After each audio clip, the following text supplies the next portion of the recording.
पुढे राजकीय क्षेत्रातली महत्त्वाची अपडेट आपण पाहूया। तर मुंबईतील षण्मुखानंद सभागृहामध्ये महायुतीचा महामेळावा पार पडला। यावेळी मुख्यमंत्री एकनाथ शिंदेंसह उपमुख्यमंत्री देवेंद्र फडणवीस आणि अजित पवार यांनी उपस्थितांना मार्गदर्शन केलं। यावेळी महायुतीच्या नेत्यांनी विरोधकांवरती टोफ डागली। सरकारी योजनांमध्ये विरोधकांकडून खोडा घालण्याचा प्रयत्न केला जातो असा आरोप मुख्यमंत्री एकनाथ शिंदेंनी केलाय। तर फेक नरेटिव्ह पसरवणाऱ्यांच्या ट्रॅकमध्ये आपण अडकायचं नाही असं देवेंद्र फडणवीसांनी या पार्श्वभूमीवर सांगितलंय।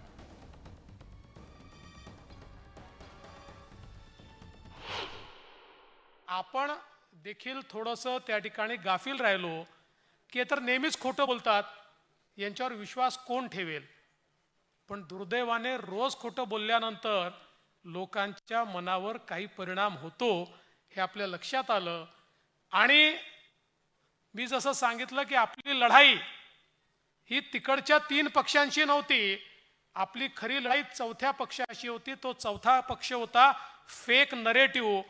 रोज खोटं बोल पण रेटून बोल, आणि त्या खोटं बोल पण रेटून बोल अशा ज्या काही त्यांच्या पद्धती होत्या त्याच्यामुळे निश्चितपणे काही ना काही परिणाम हा मतदारावर झाला आणि त्याचाच फटका आपल्याला पडला। असत्याच्या आधारावर एक निवडणूक जिंकता येते, पण दुसरी निवडणूक त्याच्या भरोशावर जिंकता येत नाही।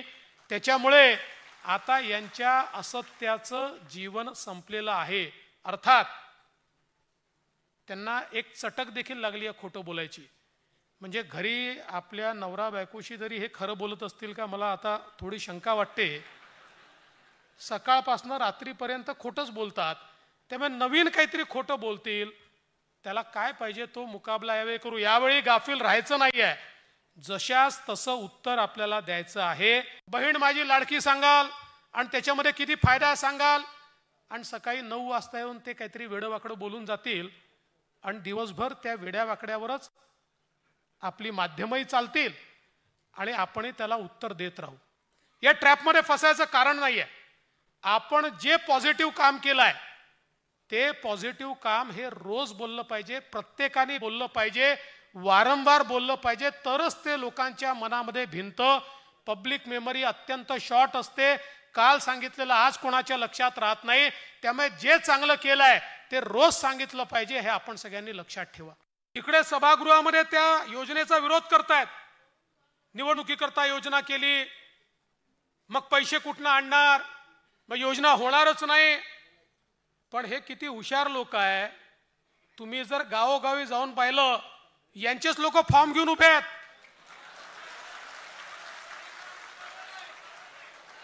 हा फॉर्म घराघरात वाटतायत।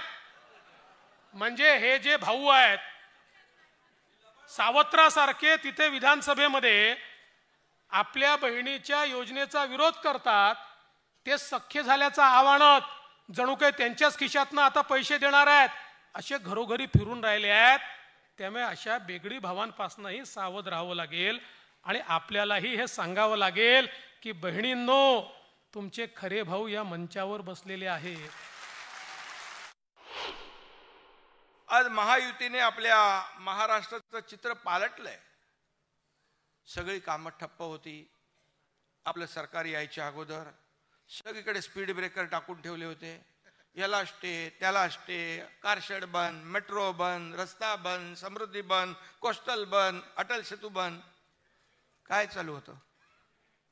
सण उत्सव सगळे बंद।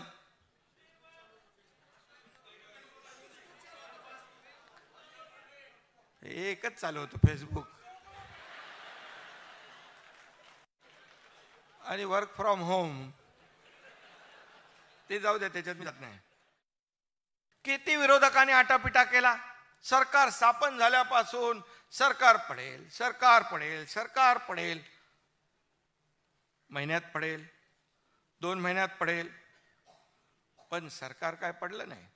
पण सरकारची कामगिरी पाहून विरोधकांचे चेहरे मात्र पडले।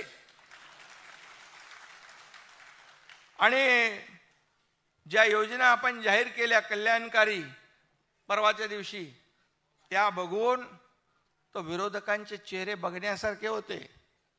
एकदम पांढरे फटाक झाले होते। काय करायचं, काय बोलायचं, काय टीका करायची हे सुचत नव्हतं त्यांना.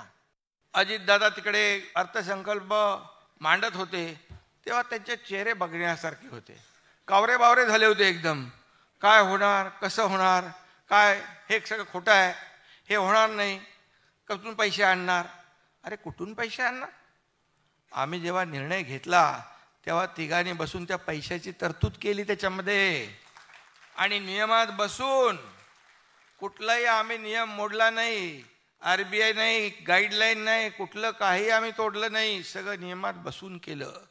कारण आम्ही जे सरकारचे पैसे हे लोकांपर्यंत पोहोचले पाहिजे ही भावना आमच्या मनामध्ये आहे. स्वतःच्या घरात पैसे न्यायचं आम्हाला नाही, आम्हाला लोकांना द्यायचे आहे. राहुल गांधी म्हणाले होते खट खटाखट 1 लाख भरा. ते बोलल्यावर लगेच ते सभागृहामध्ये त्यांना लागलं. मला त्यांनी त्यांच्यावर विश्वासच नाही ठेवला लोकांनी. खट खटाखट 1 लाख रुपये देणार म्हणाले, पण लोकांनी विश्वास ठेवला का? मोदीजींना पुन्हा प्रधानमंत्री बनवलं की नाही? पण तुम्ही पेढे कसले वाटते येड्यासारखे? मोदीजी तिसऱ्यांदा हॅट्रिक झाले म्हणून पेढे वाटताय का? तुम्ही तिसऱ्यांदा हारायची हॅट्रिक केले म्हणून पेढे वाटताय? ठीक आहे, महाराष्ट्रामध्ये फेक नरेटिव्ह केलं, खोटं फसवलं, हे आरक्षण जाणार, संविधान बदलणार, आदिवासीचं आरक्षण जाणार, मुसलमानांना हे करणार, ते करणार, दलितांवर अन्याय करणार, दलितांचं आरक्षण जाणार, हे फसवलं तुम्ही. ठीक आहे, महाराष्ट्रामध्ये जागा कमी आल्या.